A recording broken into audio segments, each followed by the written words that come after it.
Bago mangyari ang alitan ng dalawang lalaki, ay kakasimula pa lang sa pagdiwang ang pamilya Jin ng Taiyuan para sa okasyon nila sa bagong taon. Kung saan ang lalaking escort agency leader ay galit na sinuntok ang pader. Sinabi niya na hindi siya makapaniwala na hindi man lang sila binigyan ng pagkakataong makaharap ang pinuno ng pamilya Jin. Kahit na mas kilala ang pamilya Jin kaysa sa kanila, paano nila nagawang tratuhin sila ng ganito? Pinapakalma naman siya ng isa niyang kasamahan at sinabi na maaari naman silang bumalik kinabukasan. Kaagad niyang tinapik ang kasamahan niya at sinambit na kung siya ay nasa kanyang pwesto, ay malamang na hindi rin niya mapigilan na hindi kumalma. Wika pa niya na hindi lang binugbog ang kanyang anak na parang aso sa kalye, pero kailangan din nilang magbigay ng paumanhin kahit na ganun na ang nangyari sa kanya. Nagpahayag rin siya na kung siya ay aalis ngayon, ay ano na lang kaya ang iisipin ng pamilya Jin sa kanya. Kaya siya ay kanyang pinagalitan na mag-isip siya. Iniisip ng lalaki na hindi lang ang anak niya ang binugbog, pati rin ang anak niyang babae ay sinaktan din. Kaya siya ay nagtataka kung bakit sa kanya siya naglalabas ng galit, pero hindi man lang siya makapagsalita sa pamilya Jin ng Taiyuan. Kaagad namang lumapit ang isang matandang lalaki at sinabihan siyang naiintindihan rin niya ang kanyang nararamdaman. Sapagkat nakakaranas rin sila ng pagkabigo at pagkakamali. At dito ay mayroon siyang ipinakita na isang maliit na curtain. Samantala ang lalaking may balbas ay nag-iisip na ang matandang ito ay isang balimbing. Dito ay kanyang ipinapakita ang isang pills na nakuha niya mula sa isang tanyag na manggagamot. Wika niya na kaya nitong pakalmein ang kahit sinong tao kahit pa man sila ay nanggigigil sa galit. Kaya siya ay nagmungkahi na kainin nila ang bawat isa nito. Tumugon naman ang escort agency leader na palalampasin niya muna ito ngayon alang-alang sa kanyang manor master Tai. Habang ito ay kanyang unting-unti na pinapasok sa kanyang bibig, ay bigla na lamang mayroong bumundol sa kanyang likod. Dahilan na tumilapon ang pills na kanyang kakainin sana.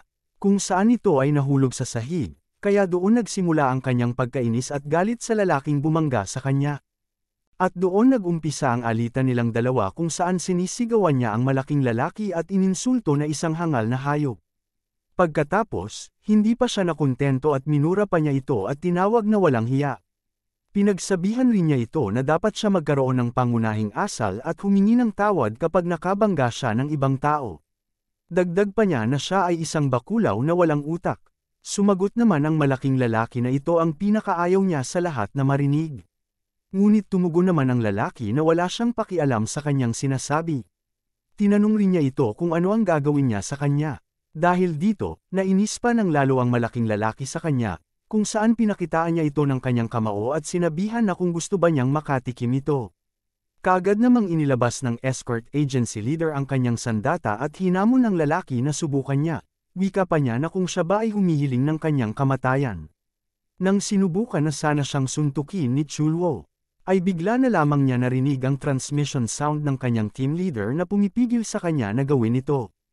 Nang siya ay makalapit, sinambit niya na sa kanyang tingin, mayroong hindi pagkakaintindihan dito. Kaya siya ay nagsambit na sana'y mapatawad siya nila ng may malasakit at bukas na puso. Kaagad namang napansin ito ni Chulwo, samantala ang lalaki na may hawak na sandata ay nagtataka kung sino siya. Pero nagpatuloy pa rin ito sa kanyang galit at pinagsabihan ang leader ng Plum Blossom Trio na kung sino siya para utusan siyang magbigay ng tawad sa kanila. Sumagot naman si Musong na hindi ito ang kanyang ibig sabihin. Dito ay kanyang inihayag sa kanya na siya ay humihingi ng paumanhin kung nainsulto siya nito. Nagtataka naman ang kanyang kasamahan na babae kung bakit palagi na lang siya humihingi ng tawad sa iba, samantala si Chulwo ay naiinis dito. Sinabi naman ng lalaking mahaba ang balbas na mas mabuti na siya ay huminto na muna sa ngayon. Pinaalalahanan rin siya ng matandang lalaki na ang sinabi ni sect leader Song ay tama. Tinanong rin niya ang escort agency leader na kung ano ang mabuting may dudulot ng paglikha ng gulo habang masama ang relasyon nila sa pamilya Jin. Naiinis naman siya sa paulit-ulit nilang pagbanggit sa pangalan ng pamilya Jin. Inihayag sa kanya ng lalaking mahaba ang balbas na naiintindihan niya kung bakit siya nagagalit. Pero sana'y isaalang-alang niya ang kalagayan nila ngayon. Tumugon naman ang matandang lalaki sa kanyang tabi na umiwas muna sila sa gulo ngayon. Gamit ang transmission sound, tinanong ng malaking lalaki na si Chulwo kung hindi ba niya pwede suntukin ang lalaking ito kahit sa isang beses lang. Tumugon naman sa kanya si Museong sa pamamagitan ng sound transmission na mukhang balak niyang patayin siya sa isang pagsuntok na yan. Wika niyang tanong kung nakalimutan na ba niya ang mahigpit na utos ng kanilang master na huwag magdulot ng hindi kinakailangang atensyon. Ilang sandali, ibinalik ng escort agency leader ang kanyang sandata sa lagayan nito. Pagkatapos, nagsalita siya na kahit hindi sapat ang bugbugin siya hanggang mamatay dito, ituturing niya na lang itong pagkakamali ng isang mangmang na taga-bukid at palalampasin niya na lamang ito. Wika pa niya na siya ay umalis na bago pa man magbago ang kanyang isip. Kaagad namang tumugon si Museong na siya ay nagpapasalamat sa pagiging maintindihin niya. Nagwika naman si Chulwo sa kanyang isip na tatandaan niya ang pagmumukha ng lalaking ito. At kung mangyari man ito ulit, ay sisiguraduhin niyang papatayin niya ang lalaking ito. Habang sila ay paalis, inihayag ng escort agency leader na napakaswerte niyang bakulaw na hangal. Sinambit naman ni Museong na magaling ang kanyang ginawa dahil nakapagpigil siya. Wika pa niya na isa rin itong pagsasanay. Tinanong niya naman si Museong kung anong klaseng pagsasanay ito, dahil hindi niya naman nagamit ang mga martial arts na matagal na niyang pinaghirapan. Gamit ang sound transmission, sumagot si Museong na ang martial arts ay para tulungan ang isang tao na hasain ang isipan, pati na rin sa pagpatay ng iba. Tumugon naman siya na susubukan niya lang sana basagin ang kanyang bibig. Ngunit kaagad siyang pinatigil na dito ni Museong. Sa puntong yon, napansin ni Museong ang mga pangkat ng pamilya Jin ng Taiyuan. Kung saan isa sa mga yon ay ang pinuno ng pamilya Jin na si Wei Qiang, kung saan siya ay lumalapit patungo sa kanya. Nang siya ay makalapit sa kanya, ipinakilala ni Wei Qiang ang kanyang sarili at bilang isang pinuno ng pamilya Jin ng Taiyuan. Kung saan binabati rin siya ni Baek Museong at nagpapakilala na siya ay mula sa sekta ng Mount Hua. Nang marinig ito ng escort agency leader, siya ay nagulat at napabakakan ng kanyang bibig dahil sa pagkabigla. Samantala, sa kabilang panig, kung saan sina Tae Qiang ay bumabiyahe na pabalik ng Taiyuan. Siya ay naiinis dahil sa kanyang bitbit na kagamitan ng Fire King. Sapagkat siya ay nag-aalala dahil mayroong mga tao sa kanyang paligid, dahilan na hindi niya basta-basta na mailalagay ito sa kanyang inventaryo. Dito ay nagtatanong si Mujin sa kanyang batang amo kung ano ang problema. Kasabay nito, tinanong ni Tae Qiang kung bakit kaya pinagkatiwala sa kanya ng matanda ang mga gamit na ito. Tumugon si Mujin kung bakit iniisip pa rin niya ito.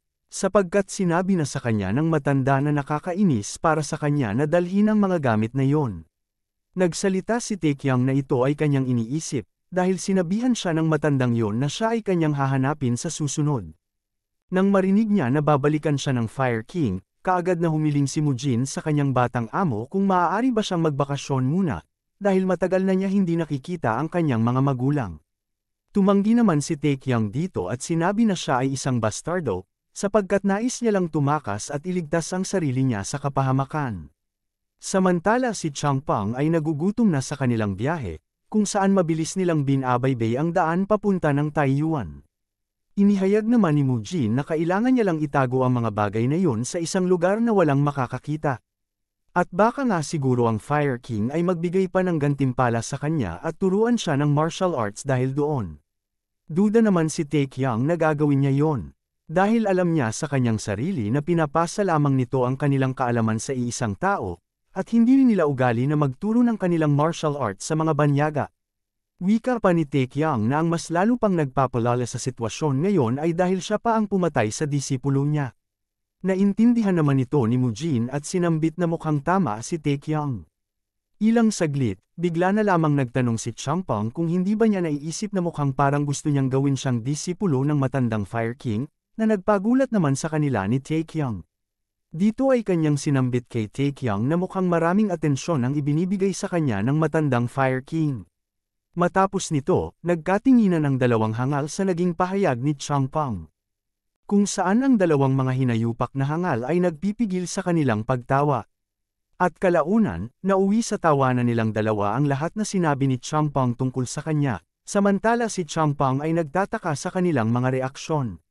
Kaagad namang ibinigay ni Mujin ang paunang pagbati kay Tae Qiang dahil siya raw ay magiging isang disipulo ng Fire King. Sinabi naman ni Tae Qiang kay Changpeng na mukhang napakalayo ang kanyang mga iniisip at pinagsasabi ngayon, at dahil doon, silang dalawa ay nagtawanan ulit sa kanya. Nagtataka namang tinanong ni Changpeng kung ano ang kanilang ibig sabihin. Kasabay nito, ay malapit na silang makarating sa lungsod ng Taiyuan. Bumalik ang eksena sa loob ng Taiyuan, kung saan ang mga tao ay humahanga sa kanya at tinuturo si Baekmusong bilang tanyag na first crane ng Mount Hwasek. Nagtataka naman ang iba kung ano ang kanyang ginagawa dito. Kaya't napaisip ang mga tao kung ganito na baka influential ngayon ang pamilya Jin. Kaagad namang napansin nila ang malaking lalaki na si Chulwo at sinambit na siya ang Destruction Bloom Feast ng Mount Hwasek. Wika pa nila na siya ay napakalaking tao gaya sa mga chismis.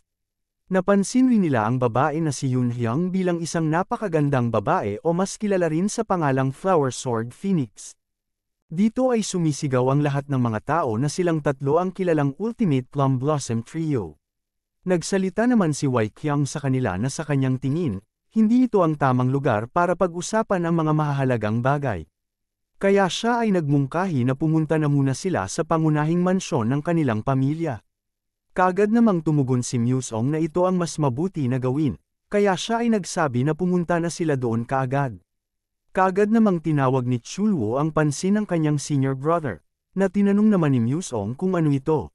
Dito ay sinambit ni Chulwo na bigla na lang sumakit ang kanyang tiyan, kaya kailangan niyang nang pumunta sa Cub-Eta ngayon. Nagtataka naman sila kung bakit bigla na lamang sumasakit palagi ang tiyan niya. Inihayag ni Myusong na mukhang iniisip niya yatang balikan ang lalaki kanina, pero bigla na lamang nagbigay ng maraming utot si Chulwo sa kanya. Dahil dito, pinayagan siya kaagad ni Myusong na gawin ang kanyang pagtatae. Wika pa niya na siya ay tumungo agad sa mansyon ng pamilya Jin pagkatapos niyang magbanyo. Sumang-ayon naman si Chulwo sa kanya. Samantala si Yoon Hyung ay nagtatakip ng kanyang ilong dahil sa mabaho niyang utot, kaya nagmungkahi na rin ito sa kanyang first senior brother na umalis na kaagad sila. Sa puntong yon, naglabas ng mabahong utot si Chulwo kung saan ang mga tao ay nagpapahayag na sila ay umalis na, samantala si Yoon Hyung ay tumatakbo sa sobrang baho nito. Hindi nagtagal, nagsimula ng magsialisan ang lahat ng mga tao na nandoon. Pagkatapos nito, seryosong tumayo sa gitna si Chulwo, kung saan mayroon siyang binabalak na gawin ng oras na yon. Dito ay kanyang nilapitan ang matandang escort agency leader at tinanong kung maaari ba niyang ituro sa kanya ang Cub-Eta. Samantala iniisip niya na mukhang nagkakamali siya sa pagbangga sa kanya, sapagkat siya pala ay isang miyembro ng Ultimate Plum Blossom Trio. Nagtataka naman si Taekyang sa nabanggit na pangalan ni Mujin tungkol sa first crane ng Mount Hwa at ng Destruction Bloom Feast. Tinawanan naman ni Taekyang kung anong klaseng galit sa pagitan ng Plum Blossom ang mayroon ng Destruction Bloom Feast para magkaroon ng ganitong kapangit na palayaw. Tumugon naman si Mujin na hindi iyon ang punto, dahil ang unang crane ng Mount Hwa ang siyang leader ng Mount Hwasek, isa rin sa disipulo ni Sword Sage, at ang magiging leader ng sekta ng Mount Hwa sa hinaharap. Tinanong naman ni Mujin kung posible ba para sa isang martial artist na hindi siya makikilala. Tumugon si Taekyang na marahil siya ay isang sikat. Nagtataka naman si Mujin kung ito lang ba ang masasabi niya. Sumagot naman si Taekyang kung dapat ba siyang masorpresa dito. Inihayag ni Mujin na ang unang crane ng Mount Hwa ay isang martial master na hindi na basta umaangat na bituin. May usap-usapan na siya ang posibleng susunod na leader ng sekta. Kinaiinggitan siya ng dalawa pang batang martial artist sa Ultimate Plum Blossom Trio. Iniisip ni Taekyang na baka nga magaling ito, at siguradong kahanga-hanga. Pero hindi naman siya sobrang bilib o masyadong humanga rito. Sinambit ni Mujin na sa totoo lang, hindi naman talaga kumakalbog ang puso niya sa sobrang saya. Pero ang first crane ng Mount Hwa ay isa sa mga hinangaan niya noon. Bigla pumasok sa eksena si Changpeng at tinanong sila kung ito ba'y dahil sa Fire King. Nabanggit ni Changpeng na ang matandang Fire King na yon ay sobrang lakas. At pag nakilala niya ang isang ganoon kalakas, hindi niya maiwasang maging mas wala ng interes sa mga mas mahina. Kaya tinanong niya si Taekyang na siguro may kinalaman din ito sa kamakailan niyang pagunlad, na ikinabigla naman ni Taekyang matapos marinig ito. Napag-isipan ni Taekyang na mukhang tama ang sinasabi ni Changpeng.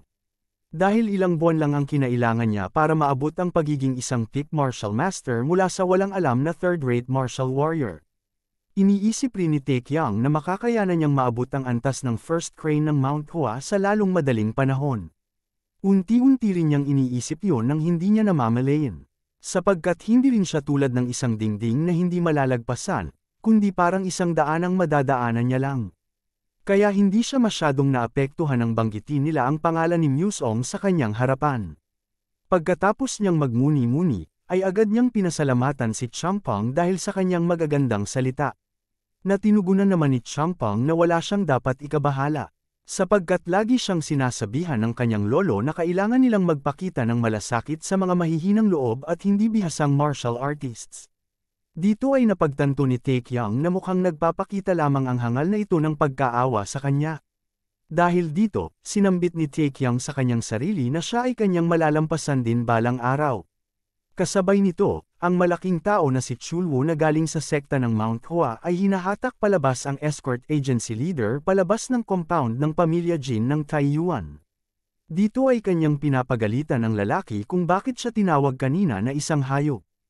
Humingi naman ng tawad ang lalaki sa kanya dahil sa pagiging bastos nito kanina. Samantala sina Taekyang at ang kanyang kasamahan ay agad napansin ang kanilang away dalawa.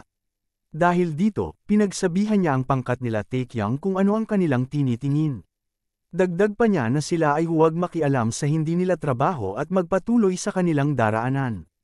Samantala nagtataka na iniisip ni Taekyang na ito ay nakakawili, dahil batay sa paraan ng pagsasalita at kilos niya, ay parang isang third-rate na tulisan lang siya.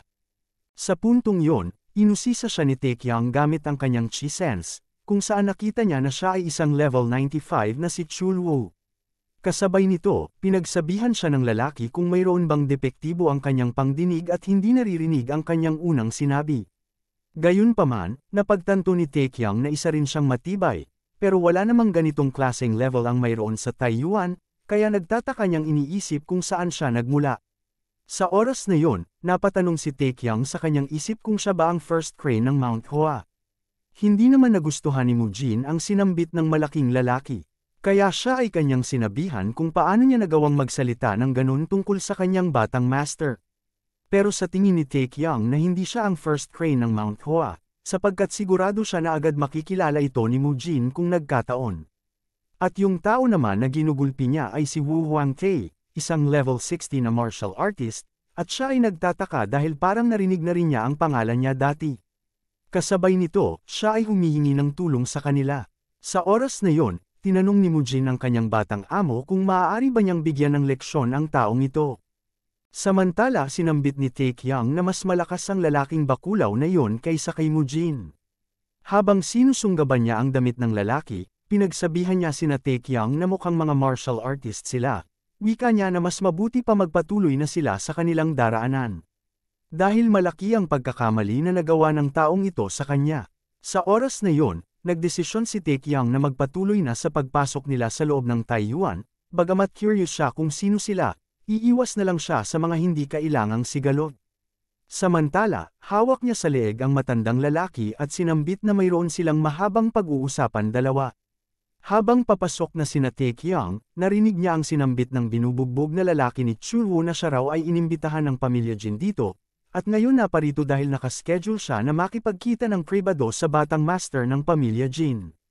Tumugon naman si Chulwoo na siya ay inimbitahan din dito, at dahil sa pagiging simple at ignorante din niya, ay wala siyang pakialam kung makipagkita man siya sa batang master ng pamilya Jin. Matapos marinig ni Taekyang na ininsulto siya nito, dahil siya ang batang master, ay agad na bumalik siya ng tingin sa kanya, at tila siya ay naiinis rin dito. Sa oras na yon, humihingi na ng patawad ang escort agency leader sa kanyang mga ginagawa, pero sinasabihan siya ni Chulwoo na mukhang nararapat siya na makatikim ng isang pagsipot sa kanyang mukha. Kaya sumingit si Taekyang sa kanila at humihingi ng pasensya sa pakikialam niya rito. Dagdag pa niya na mukhang mas mabuti raw para sa lahat na palampasin na lang ang usaping ito ng matiwasay sa ganitong magandang araw. Naiinis si Chulwoo sa pagiging pakialamero ni Taekyang. Dito ay kanyang tinanong si Taekyang kung alam ba niya kung anong ibig sabihin ng makialam sa mga usapin ng iba sa Murem. Dagdag pa niya na magiging mas komplikado lang ang sitwasyon niya kung makikialam siya dito. Napahawak naman si Taekyang sa kanyang mukha at nagsabi na mukhang naging komplikado na ang lahat. Pero wala na siyang magagawa dito. Dito ay tinanong ni Chulwoo ang bida kung minamaliit ba siya nito sa pamamagitan ng kanyang pagsasalita. Tumugon naman si Taekyang sa kanya ng oo, sapagkat siya ang una nagmaliit sa kanya kanina. Pagkatapos, tinanong ni Chulwo kung ilang taong gulang na siya. Nang sumagot si Taekyang na siya ay 20 taon gulang pa lang, ay agad na bigla si Chulwo sa kanyang sobrang bata na edad. Kaya tumugon si Taekyang kung siya ba ay isang matandang pasaway, wika pa niyang tanong kung ilang taon na ba siya. Nagalit naman si Chulwo sa kanyang sinabi na siya ay isang matanda, dagdag pa niya na siya ay nasa edad na 25 taon pa lamang. Hindi naman makapaniwala si Taekyang na sabihin nito ang kanyang edad. Wika pa niya kung paano ang isang 25 taon gulang na bata ay maging ganito nakakapal at kakunat ang pagmumukha. Kaya tinanong niya ito kung siya ba ay mayroong sakit. Dagdag pa niyang kung siya ba ay kinulam para maging isang matanda sa sobrang bata na edad. Nagdulot naman ng pagkainis at galit kay Chulwo ang mga kalokohan na sinasabi ni Taekyang. Sa puntong yon, hindi na nakapagpigil si Chulwo sa kanya at sinabi na kung sino man siyang hampaslupa na tao, pero siya ay punong-puno na sa kanyang mga kalokohan. Kaya sinugod niya si Taekyang sa isang pag-atake, at sinabi na siya ay kanyang tuturuan ng leksyon. Habang papalapit ang kanyang suntok, naisip ni Taekyang na napakatindi ng pressure na ito. Pero napagdesisyonan ni Taekyang na ito ay kanyang iiwasan na lang. Sa sumunod na suntok ni Chulwo, ito ay tumama lamang sa isang kahoy. Kaya nagpainis pa ito ng labis sa kanya dahil hindi niya matamaan ang bida. Dito ay ininsulto pa niya lalo si Chulwo, kung saan sinasabihan siya na napakatindi ng kanyang tensyon, dagdag pa niya na kailangan niyang magpahinga muna at huminga ng 3 malalim, at baka doon ay magawa na niyang galusan siya. Humantong naman sa pagkasira ng buong mga kahoy sa paligid ang pagwawala ni Chulwo, subalit ay hindi pa rin siya naging matagumpay na tamaan ang bida. Naisip ni Taekyang na mukhang mataas din ang antas niya. At marahil kamakailan lang siya naging peak-level martial master. Kung magkatulad ang level ng kaalaman nila sa martial arts, ay tiyak na magkakaroon siya ng kalamangan dahil mas mataas ang stats niya kumpara sa kanya. Kaya palagay ni Taekyang na siya ay mananalo kung totohanan silang maglaban. Tinanong ni Chulwo kung sino siya, sapagkat wala siyang narinig na may kasing lakas niya sa isang probinsya tulad ng Taiyuan. Kaya tinanong niya si Taekyang kung siya ba ang Heavenly Jin Blade. Sumagot si Taekyang na medyo may kaugnayan silang dalawa siguro, dahil pareho silang nagmula sa iisang sinapupunan. Doon napagtanto ni Chulwo na siya ang sleeping dragon ng Shanxi. Ngunit agad siyang kumalma at sinabing sumikat na nga siya ng labis. Tinukso rin niya ang palayaw ni Taekyang na hindi naman siya isang dragon, pero siya ay isang emoji, isang proto-dragon na kailangan mabuhay ng 1,000 taon para maging ganap na dragon. Paano kung inihayag naman ni Taekyang na ang kanyang sinasabi ay tila may bahid ng pagkainggit? Naiinis namang inihayag ni Chulwo na siya ay isang Diyos pagdating sa mga kalokohan na sinasabi. Sumagot naman si Taekyang kung sino siya para husgahan siya nito. Wika pa niya na tingnan nila kung kaya pa niyang sabihin yun pagkatapos niyang sampilan ang kanyang mukha. Tumugon naman si Chulwo na hindi pa niya naipakita lahat, sapagkat ayaw niya lang ipakita ang martial arts ng sekta nila sa isang hindi niya kilalang martial artist na tulad niya. Dahil dito, tinanong ni Taekyang kung saang sekta siya nanggaling. Pero tumanggi si Chulwo na isiwalat ito sa kanya. Napamura namang iniisip ni Chulwo na kung bakit sa dami-dami na pwede niyang makaharap, ay ang sleeping dragon ng Shanxi pa. Sapagkat nandito sila para humingi ng tulong sa pamilya Jin, kaya magiging abala lamang ito sa kanila kung talagang sasaktan niya ang lalaking ito. Napag-isipan rin ni Taekyang na siya ay isa sa mga inimbitahan ng kanilang pamilya. At kung talagang sasaktan niya ang bakulaw na ito, ay tiyak na masisira ang handaang ginagawa nila. Dahil dito, nakapagdesisyon silang dalawa na tumigil na lang at huwag na magpatuloy sa kanilang pag-aaway. Lumingon naman si Taekyang at tinawag siyang bakulaw, wika niyang tanong kung ano ang kanyang pinagsasabi kanina. Inihayag naman ni Chulwo kung paano siya naglakas ng loob na sabihin yan sa isang mas nakatatanda sa kanya. Inilahad naman ni Taekyang na kung pagsasamahin niya lang ang kanyang kasalukuyang edad at ang kanyang orihinal na edad ay tiyak na mas matanda pa siya kaysa sa kanya. Wika pa niya na hindi na niya sasayangin ang hininga niya para sa tulad niyang bakulaw. Dahil sa huli, ang mas malakas pa rin ang mas nakatanda sa Merem. Dahil dito, galit na tinatanong ni Chulwo kung ibig niya bang ipahiwatig sa kanya ngayon na siya ay mas mahina kaysa sa kanya.